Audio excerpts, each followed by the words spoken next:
Hello and welcome. Today, I am very excited to have Joe Hinnigan on the podcast. So, Joe is first team physio at Everton Football Club, who is a team that I support. So, Joe, congratulations, because you are the first person that I've had on from Everton. So, I won't be asking for any gossip, but I'm looking forward to it.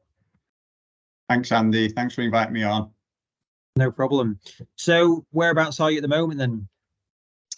Currently at the training ground. The squad are over in Evian on a pre-season sort of camp. And me and another physio have stayed behind because there's one or two more longer term rehabs that we've kept behind really. Right. Okay. So what is it like then when people go on pre-season? Is it an eerie training ground? Yeah, very like off-season vibes, like as in terms of not a lot of bodies around here on the first team side anyway. But the academy and under 21s are still here and still training. So in the academy side of it is still business as usual type of thing. Right. Yeah. And then when did you come back for pre-season? Staff were back last sort of Wednesday. Just getting things sorted really for the players coming back on the Thursday. Busy day on the Thursday, lots of testing to get through. And then the lads trained in the afternoon, so it was quite a long day. But it kind of went relatively smoothly actually. Got the lads through, uneventful. And then they trained on the following day with the weekend off into Evian really. Right. And so what's it like for you then when you finish the season in May time? Like what do you get to do in that time period? How long do you get off and do you get it off? Yeah, this season I think it took about a week for me to get over that last game, to be honest. Just from a mental kind of point of view, I'm like yourself, I'm an Everton fan, so you kind of invested doubly as being an employee and a fan. Yeah, so it must have took me a good week to get over that and just kind of just take a back step and just analyze it all and make sense of it. But and then we tend to sort of the physio team tend to cover a week each. So I'll cover a week, someone else will cover another week. So we kind of just share the load really. So I was the second week, so week debriefing, relaxing, week in Finch Farm, working with the injured boys. And then I managed to go away for a week myself. Just went to Cyprus with the family, and then a week more, and then back in. So we had about 4 or 5 weeks off in total. It was a shorter season this season with the World Cup, so it was a bit more condensed, the off season. So it literally flew by, like in the blink of an eye, really. Yeah. No, it's hard to believe when I've had correspondence with some other people and that saying they're back in. It's like, my God, yeah. Time flies anyway, but particularly in football, it's very fast paced. And so when you're off in that time period, when you're away, do you still get texts from players and things or are you really trying to be off the radar?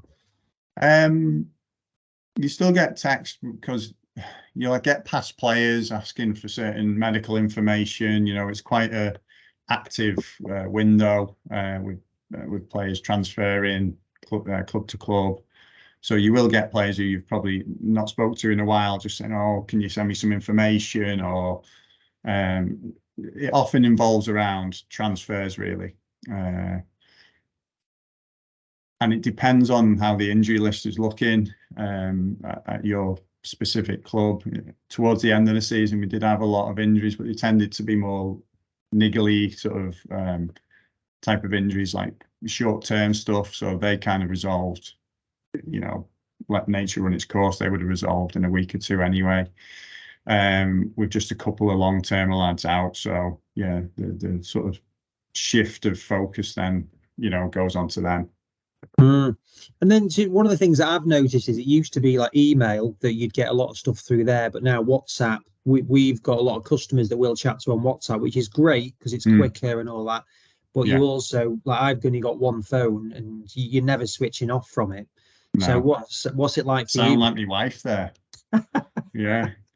Yeah, that's it. You know, you get the odd telling off, put your phone down, it's work, you know. So yeah, I know that feeling definitely.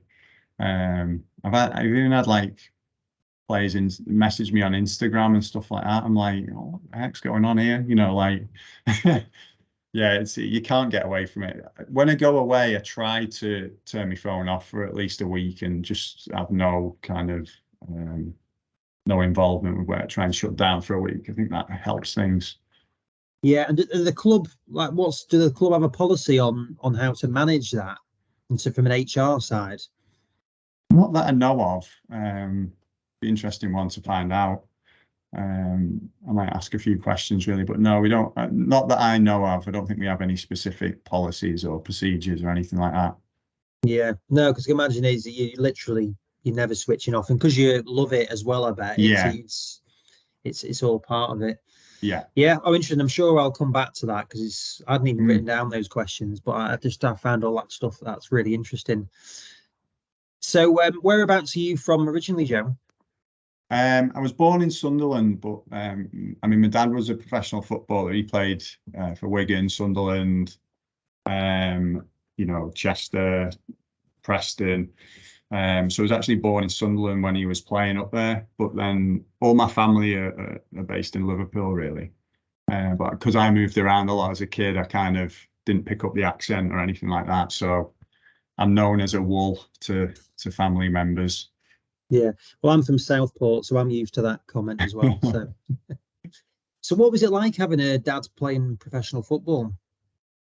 Yeah, it was pretty cool. You know, you kind of you get to go into certain clubs, and when he finished playing, he became a physio as well. So I got exposure to going into clubs and seeing what it's like from the other side of it, really. And I always loved doing that and being surrounded by football. You know, it's kind of in the blood, really, with my dad. And one of my cousins played for Everton. He come through the academy and played for the first team, and then went on into sort of League One, League Two clubs. He's currently assistant manager at Plymouth, so they've had a really good season. And then my other cousin captained Everton women's team for a number of years. So yeah, it's kind of in the blood, really. So I always knew that I wanted to go into physio. Like even at like early on in high school when the careers officer comes round, you know, what do you want to do? It was like, yeah, I want to get into physio. And my mind was always, I'd love to work for a football club. You know, that was always the end goal. So yeah, I still pinch myself every day coming into work, you know. It is great. Yeah, it makes those WhatsApps a bit easier when you're doing what you want to be doing. So did that desire to get into the medical world, did that stem from your dad?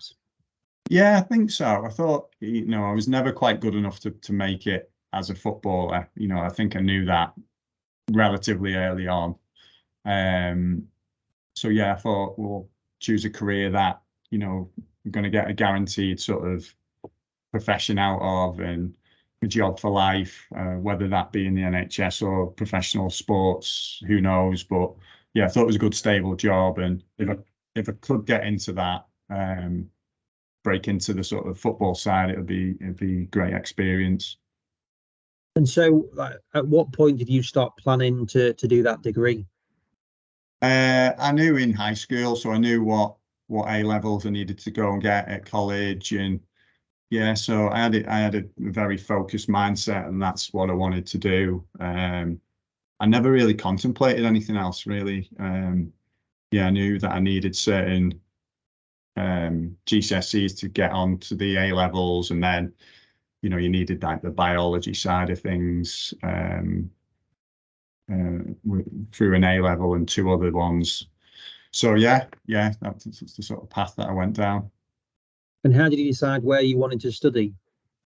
I wanted to move away. I had this real desire to move away from home and be independent, really.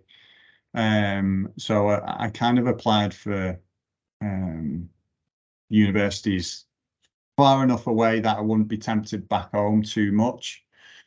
So I ended up going to University of Teesside, who at the time had just spent about 10 million on this new School of Health. It was pretty impressive at the time. So when I went for the interviews, that's what really kind of stuck out about that, really. So yeah, I chose Teesside. Right. And so how was it being away? Was it what you expected? Yeah, it was fantastic. Yeah, when I look back on them years now, you just crack a big smile, and the friends that you make, and I guess the independence, doing it by yourself. And yeah, I mean, the studying was pretty full on, especially the second and third year when you're away on placements and things like that. And people want you to go out and party, but you're like, oh, I've got to get up at 8 o'clock in the morning, and yeah. So you've got to be quite, what's the word, stringent on not, you're saying no sometimes, but overall it was a fantastic experience. And in terms of the other colleagues and classmates you had there, like, did they have a similar mindset in terms of wanting to get into sport as well, or what were their aspirations? No, not really. No, I'd say I think predominantly it was more NHS focused, really. There may have been one or two who were interested in that pathway of sports, but off the top of my head, it was very, they wanted to be, well, go get some experience in the NHS. And to be honest, that's the path that I wanted to do. I wanted to go and have 5 years in the NHS and get lots of patient mileage and things like that. But it ended up turning into about 10 years in the end. It was a lot longer than what I originally planned. And that was just down to opportunities, and it's so hard to get into football clubs, really, and getting your foot in the door and things like that. So yeah, and I did love the NHS for the first 5 years. Really enjoyed it. Did a lot of MSK stuff. Knowing that I was hoping to sort of get into the sports side, I kind of did lots of like A&E experience, and ended up heading up all the lower limb sort of rehab classes and things like that, post ACL, ankle fractures, blah, blah, blah. But yeah, just opportunity was just hard to get into a club, really. So Where were you doing your NHS work? I was at Wiston Hospital, so I got that job pretty much straight out of uni and kind of stayed there, really. Did a few rotations and then kind of specialised in the MSK, like a static role, and then just kind of progressed through sort of the banding system in the NHS through there, really. And then luckily enough, I was doing some part-time work at Man United, just kind of evenings and covering tournaments and things like that. And then a job came up at Everton for a similar role, and I thought, it'd probably suit me better. I thought there'd be probably more chance of career progression and things like that. So I went for it. And not long after, one of the academy physios moved to Australia, and I went for his job and got it. And started off with the 18s and then kind of progressed through, really. Right. So when you're doing the work like at United and Everton, is that like on a casual basis then? Yeah, casual basis. You're covering like evening clinics, you're going away on tours and trips and covering tournaments and things like that, really. Little pockets of rehab in the evening clinics as well to get your sort of teeth sunk into. But yeah, it doesn't give you that full exposure to what life's like, as full time in the job. But you just take whatever comes your way, really, in hope that something may come up. And, luckily for me, it did. And how many of those that type of clinicians of, say, Man U or Everton got, like, roughly? Is it they have a big bank of people on their payroll? They have a bank, really. It might be probably at our club, it's probably 6, 7, bank physios, because you need a lot of tours covering. You need sort of certain evening clinics when the full-time staff aren't here and things like that covering. So you want to have enough staff so you're not left short as well. But also you need enough work for them. So that role's kind of Peter Burns, the academy sort of head physio's role, to sort of organise and sort all that out, really. Right. And then, so when you saw the opportunity with the academy, then, so what process did you have to go through for doing that, and who was leading the recruitment? Back when I moved into the academy first time, Everton, yeah. Oh, it would have been Ray Hall and Martin Waldron, who were, I remember them specifically being on the interview panel. Yeah, so I just remembered thinking to myself, I've got to nail this somehow. And the first question was, why Everton? And I kind of just thought about, I'll mention my cousins coming through the kind of system, and I've been familiar with the club for a long time because obviously I went to go watch Mark a lot when they were playing academy games and things like that. So I knew that they had a great sort of academy because of the players they were bringing through at the time. And Finch Farm was relatively new at the time, so obviously the facilities were great at the time. So yeah, I remember coming out thinking I've probably done as best as what I can there. So, and luckily I got the job. So, how did that go down? Your response to like why Everton? I think it went down pretty well, really. I think that's what they were asking for. I got that vibe anyway. I didn't ask them specifically for feedback after, but yeah, I think it went down well. Ray Hall's a bit of a legend. I used to play tennis with him at Alton Tennis Club years and years ago, but he was quite renowned for bringing through like the Everton Academy's got an amazing reputation, hasn't it? Yeah, it has. Yeah, and I know my cousin Mark, he speaks very highly of Ray. And unfortunately, I didn't work with him that long because he kind of took retirement, 1 or 2 years into me beginning at the club, really. So unfortunately, I just missed out on that era, really. And so working in the academy then, like what is obviously it's working with the youth players, but like what is the mission and the goal for the academy? How big is it? Like what age do you start seeing people? We'll have certain physios assigned to different sort of groups. So we'll have like a more youth development phase who see like the 14 to 16-year-old group. And then we'll have a PDP physio. We'll have maybe 2 or 3 of them who, once you've signed professional, really, you go on to like the scholarship scheme and first year pro. So that they kind of take over that group. So we'll have different physios assigned to different groups, if you like, the more younger age groups, and then the scholars and professionals, really. And then when you're with some Everton again, I've had some great players through there. Can you pick up as a physio? Can you see the ones that you think actually you can see they've got, whether it's mentality or the physicality or skill or whatever it is? Do you often be able to pick out the ones that you think are going to do well? Yeah, definitely. I think I'd like to think so anyway. More so like attitude wise, I think, they're the kids who are very robust as well, really get injured. And when they do get injured, they're like, no, I'm playing, I'm playing, or, they're not happy to sit on the physio plinth. They want to be out there. Sometimes there's occasions where you have to intervene and say, no, you can't play on this or whatever. But if it's a niggle or it's a slight knock or whatever, and they want to push the bodies through it, then I think you've got to encourage that, really. Definitely the mindset of it, doing extras in the gym. You see that a lot, and you see the lads who, okay, if they're not going to make it at Everton, they're certainly going to make a good career out of the game, because I think that holds a lot of weight. But yeah, I was lucky enough.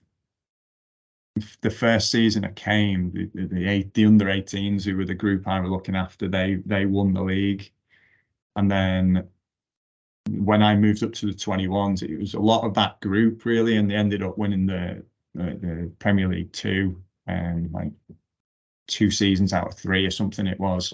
So they were very successful group, and you kind of, you followed them along that pathway really. So it was really nice to see. And out the group, I think from the outfield players, there's no one playing lower than the championship. So it was a very kind of special group really. Right, who were some of the players in those teams then? So the likes of like Anthony Robinson, who's at Fulham, Tom Davis, Joe Williams, who's at Bristol, Kieran Dowell, who's just moved up to Rangers. Trying to think, probably missed loads out. We had like the likes of Callum Connolly, who's at Blackpool, Matthew Pennington, who's just joined Blackpool now. So it was them type of that age group really. Yeah, and then so for when you're managing those athletes, so if they're I don't know what age what age do you start with them then in that? Like are they adults at that point?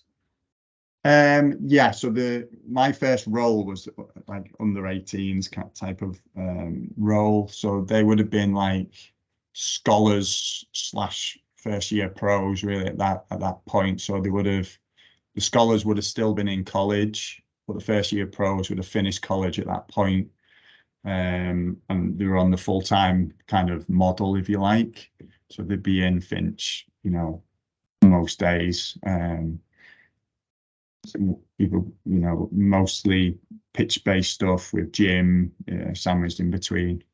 And have you seen much of a change in terms of like the expectations of players coming through? Because that football it's hard to believe it's getting bigger and bigger from a financial standpoint, and the rewards are massive. Like everyone's dad that I speak to seems to have a kid that's playing in an academy or that. And it's like, have you seen any change in like whether it is the mentality of people or? Yeah, I think there's a lot more like that. Obviously, it's starting younger and younger and younger. And what you see now, you didn't see when I was there, is you see massive clubs coming and paying millions of pounds for totally unproven, kids really. Taking a big gamble on some of them without them playing any, having any sort of first team experience, whatsoever. So I think you see a lot more movement now of academy players between clubs, whereas you kind of didn't see that really as much when it first started. You have a few players now thinking, oh, you know what, I'm going to go play abroad. So they'll take a punt and try and establish themselves in the first team quicker in Europe, and maybe take the path that like the likes of Sancho and Bellingham have taken recently. I think they'll probably look at them as the role models to see if they can emulate something similar. I think you're seeing a lot of that type of movement. And is there much work done on like supporting them mentally with it? Is there more so than previous? I think yes. I think there are there are PFA schemes now and that they can access at any time. I think mental health, obviously, in the last few years has got massive popularity and rightfully so. There's PFA schemes. There's also the club employ a psychologist who comes in on a part-time basis, who does a lot of work with the academy. So whether it be long-term injured or you pick up on an individual struggling, then we can access them services for them. Whereas again, when I first started, there was probably none of them services there. So that is something that has probably developed with the increased awareness, I would say. Yeah, because it's people talking about mental health, and it's like, again, players. You've seen some publicity with Trent was doing something, wasn't he, about players that are kind of falling out of the system. Yeah. yeah, that's the thing. We had a great education officer, Mike Dickinson, and he would make it his priority to always stay in touch with lads who had left the club, and he was fantastic at that, Mike. So he would, like, you know, someone had left the club 3 years ago and they might have bust their ACL for another club and they didn't have any facilities, but he would always steer them in the right direction. And, you know, well, did you not know that there's this available for you with the PFA scheme, or, you know, along them lines? And he'd always help the ex-players out, go that extra mile. So yeah, we had a good member of staff employed in that role.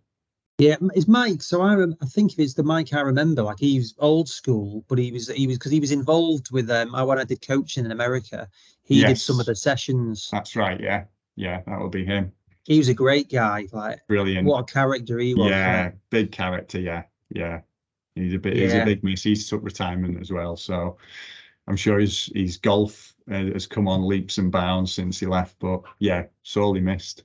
No, good. No, I'm glad to hear he's still going, because he was a great character. I remember him very well. I mean, that was 20 plus years ago that I was doing that. Yeah, no, that's great. So, and then when you moved to the first team, how did that come about? I guess the first team wanted to restructure, and I think we had quite a lot of external kind of people coming in doing specific roles, and the head of medicine, Adam Newell, wanted to restructure it and make it more full-time staff, and so you have that continuity with the players, really. So I saw the job advertised, and, you know, sort of applied for it. And it was like an interview procedure, presentation, interview, and a practical element to it. So yeah, I remember coming out that interview thinking, that's the best interview I've ever done. Like, and then it was that waiting game, and I think I waited about 3 weeks before I found out. It was like, oh, I just talked myself out of it. I thought, oh, I haven't got it then, because I think I would have heard by now. And yeah, I remember getting pulled into the office and said, oh, you know, congratulations, you've got the role, you know. And it was just like, I was in shock, because I'd talked myself out of it that much, that, yeah, it was a great result, that one. Yeah. So what was so good about your performance in the interview?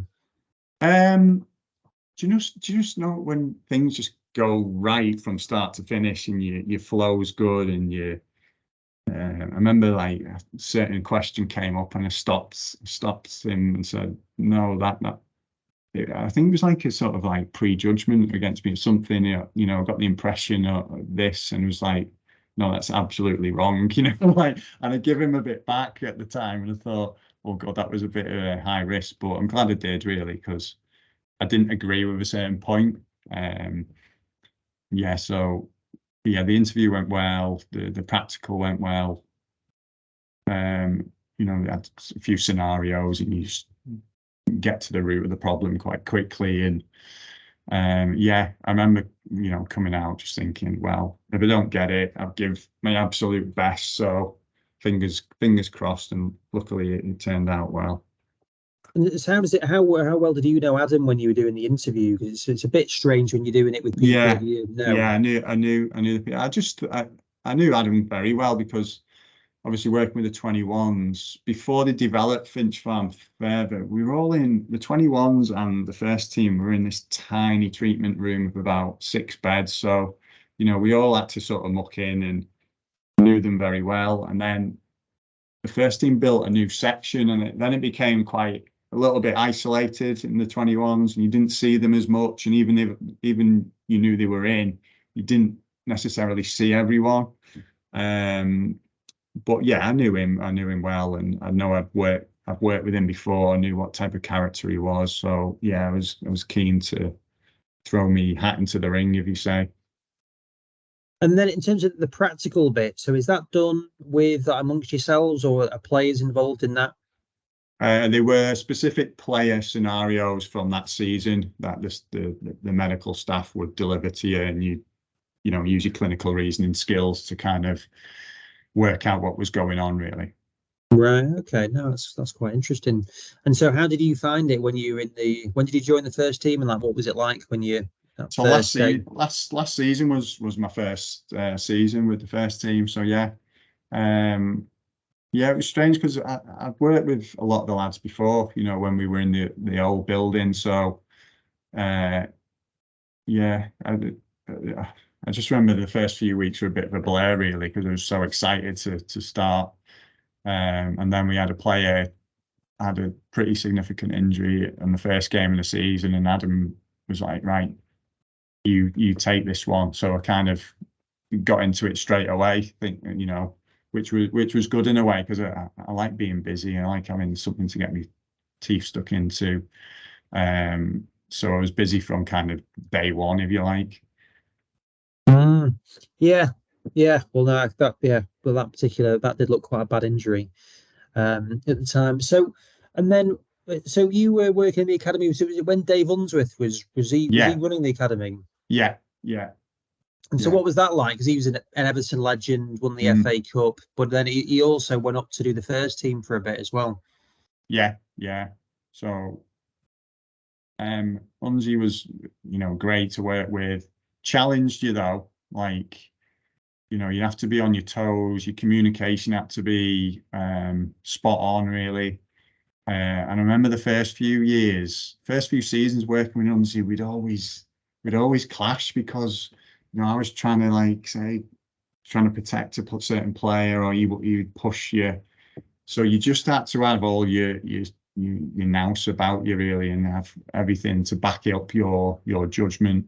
But he would always back you at the end of the day. If you said he weren't ready, he wouldn't sort of overstep that mark. But you had to be really on your toes. And I felt like when Unzi left, I felt like, I could, whoever manager came in, I could probably work with, because he pushed me and challenged me that much that, it improved me reasoning skills and my communication and just being on point with everything, really. So yeah,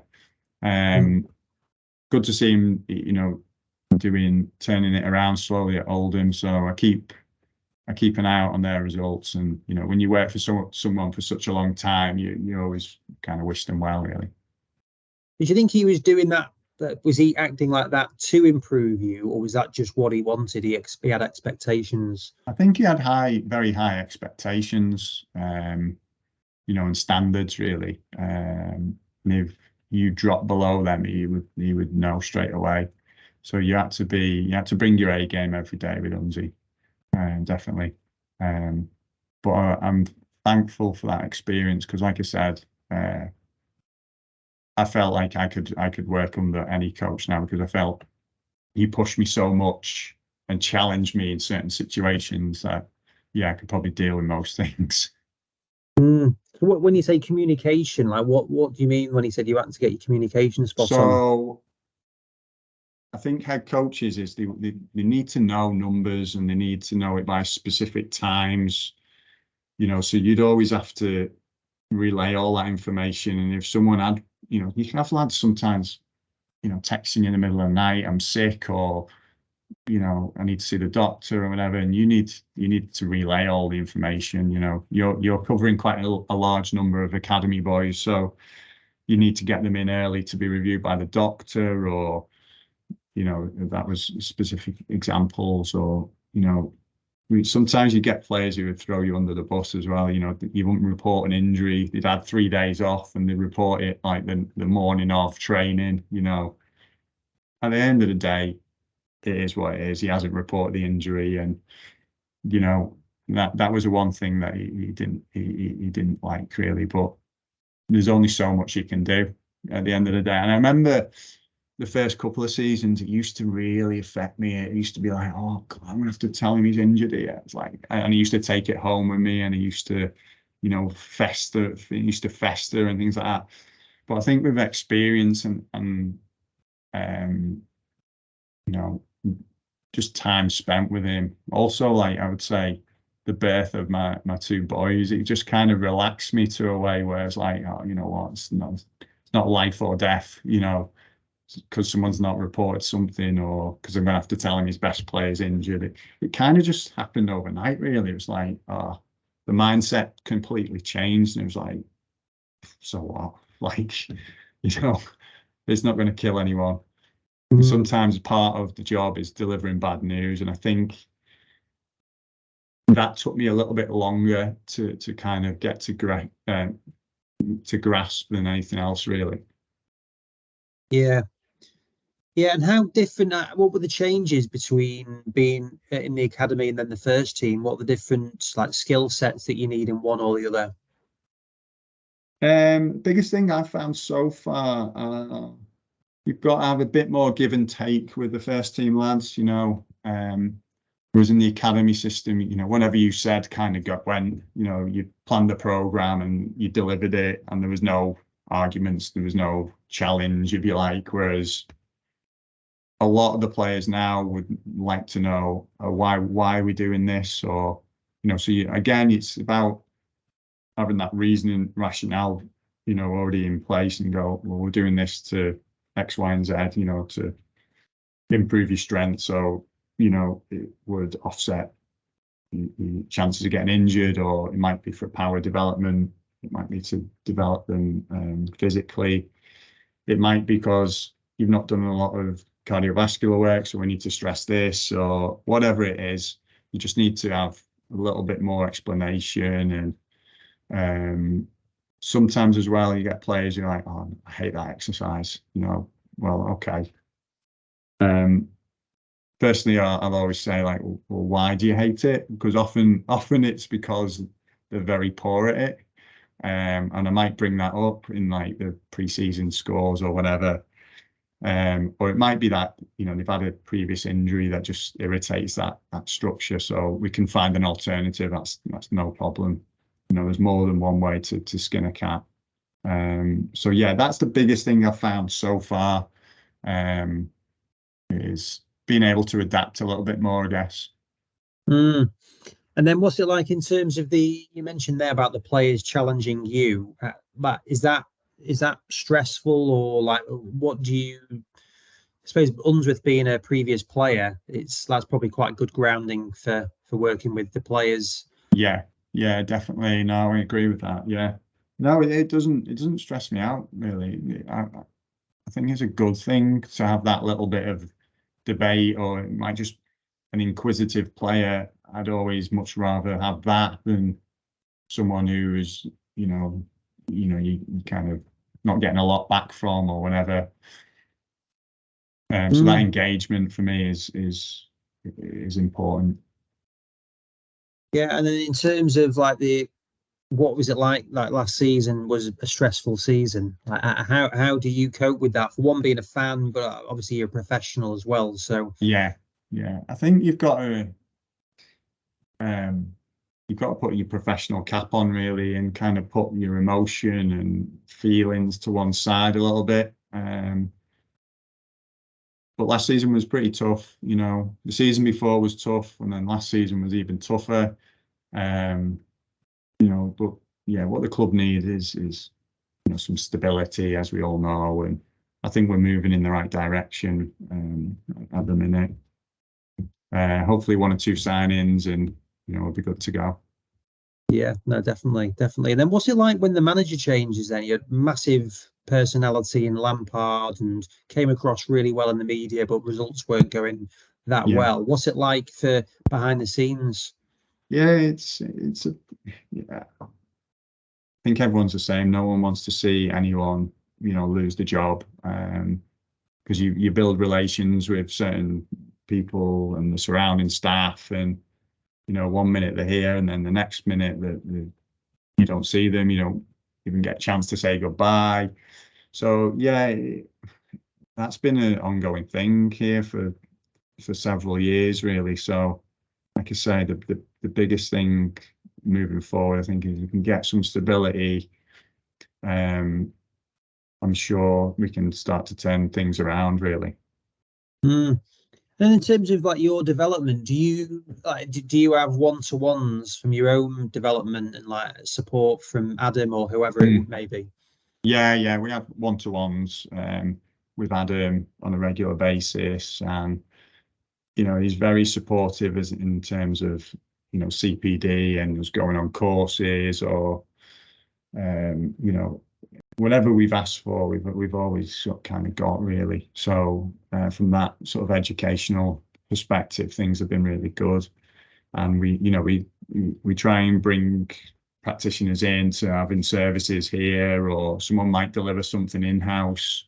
So I think it's important we always challenge ourselves and strive to improve every season, really.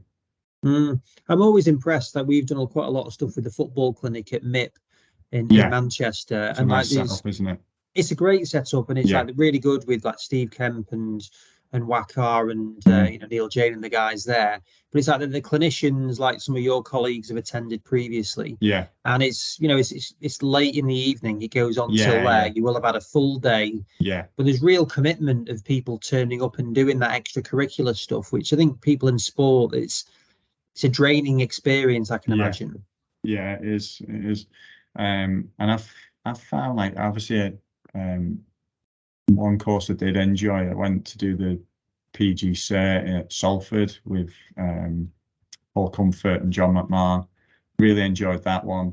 But that was probably my last face-to-face kind of course, really, because I found, since having the boys, like the remote learning for me, it kind of works better for me. I can do it at my own pace, or I can do it when we're traveling or in a hotel, and I don't need to be away from the family, because you're already away from them, a lot for large chunks of the season. So for me, I found, like, specifically since COVID as well, the online learning has just gone through the roof in terms of the accessibility, and the quality of it. It's just gone up and up and up, really. No, definitely. But you did you've got a master's, haven't you? Yeah, I did it with did it at Edge Hill. Edge Hill, is it Mark's course? Football rehab. Yeah, it was Mark's course at the time. Yeah, Mark Leather. Yeah, enjoyed that. But it was a bit of I was doing an R&I at the time, because I was still in the NHS, and it's like, they wouldn't obviously give me any funding towards it, because, like, and I remember having to sort of self-fund it myself, and it was quite expensive, and it was like, do I do this or not? But I do think that kind of gave me an advantage when I was applying for, like, the full-time roles. Having that on my CV was quite a specific masters at the time, which was football, all football related. So really thankful that I did that, and I do feel that contributed for me to getting a full-time role in football. Yeah, I won't give Mark all the credit for that. After, I'll have a chat with him later and say that he's but no, it's a great course, isn't it? He puts a great team together there that pulls it all together. Yeah, definitely. It just gives you that, like, little insight into the day-to-day things, and what you need to be clued up on, in the role that you're going for, really, or you might already be working in. But yeah, I really enjoyed it. Still stay in touch with some of the cohort as well, so it was a good little cohort we had. Yeah, we'd do it again, definitely. Yeah, who are some of the other people that you were on your course? Because that must have been a while ago that it was at Edge Hill. Yeah, 2009, I think. So Richie Partridge was one. So I think he's gone over to Aspetar, or he's got Qatar, maybe. He's doing the under-21s somewhere. He was a player, wasn't he, as well? Yeah, he played for Liverpool, as a kid, and come through the academy, and he got a job as physio there as well. I think he ended up working for the first team as well. And Greg Bundle, again, he was coming towards the end of his career, and was looking for the next step. And again, I think he's still at Liverpool in the academy. Yeah. So yeah, it was a good bunch, really. Yeah, Liverpool, really, they seem to go after, like, the people with a background in elite sport, don't they? I know Tony Jones works there, who's a top basketballer as well, and they've had a few other really good football players that are working there. Yeah, yeah, it just seems to be there's a lot, isn't there, who end up going there. Yeah, but yeah, I don't hate Liverpool as much as I used to now. I've sort of softened when we were growing up and you're getting ripped all the time. It's yeah, although it's not great seeing them win the league all when they were doing that. No, had to go out the country for that one. So were there any particular occasions or moments that you really remember that just really stand out as being just like, wow, this is incredible?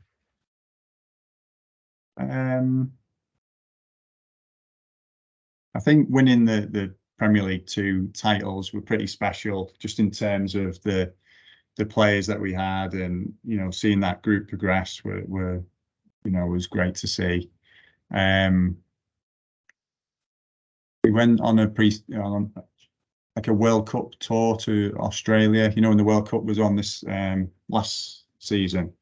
And that was a pretty good trip in terms of, we played a few friendlies over there with Celtic and Sydney.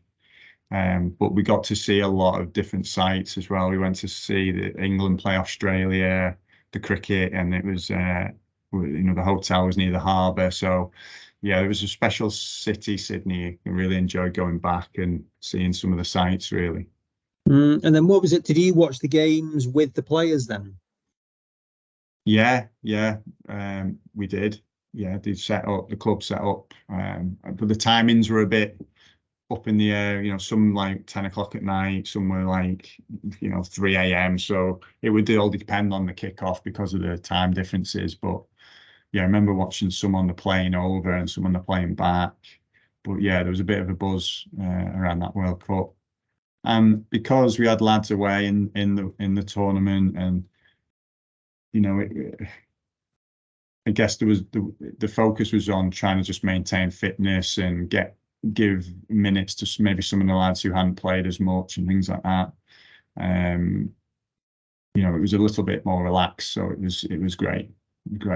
And you find when you're in a nice city, suddenly players don't need the treatments and things like that, and you get a bit more free time,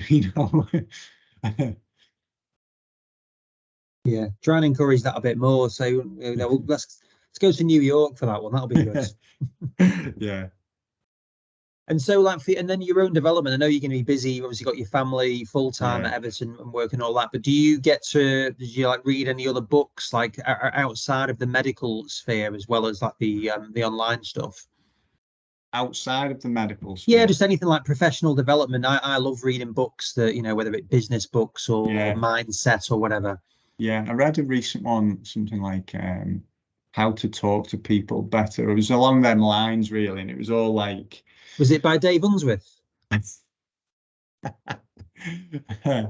it was like, trying to get rid of all those mundane conversations you have, how are you, and things like that, and just trying to make them more specific and engaging. I think when you spend time with players, it's easy to say, get into small talk, and it was just delving a little bit more deeper and getting them more stimulated as well, cognitively. So that was a good read. I cannot think of the title of it now, but I'll have to get back to you on it. It was a good read, though, worth doing it. It was something like, I'll have to think.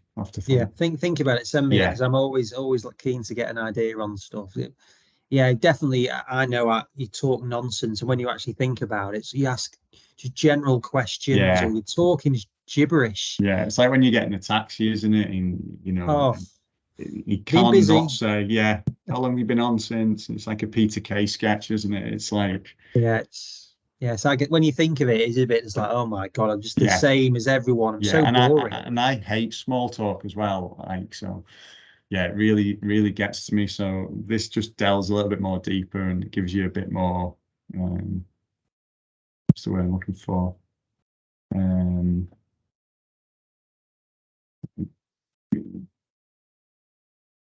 Gives you more wealth of knowledge, really, to sort of challenge them a bit more. And yeah, it is a good read. Yeah, no, that sounds good.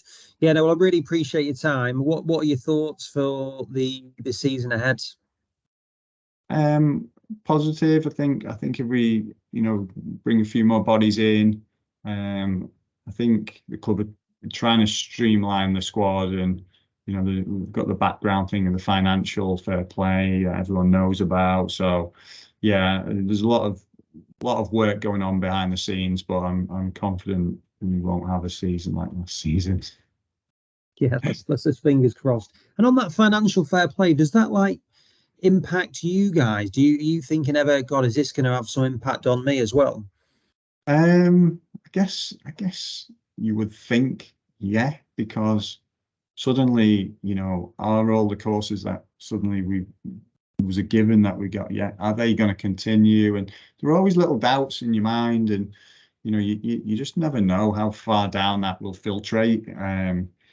So yeah, it's one that we've got no influence into, but yeah, things like budgets and spending, I'm sure Adam will know more than me, but they will probably be looked at and things like that and reviewed constantly. And I think we just got to be very,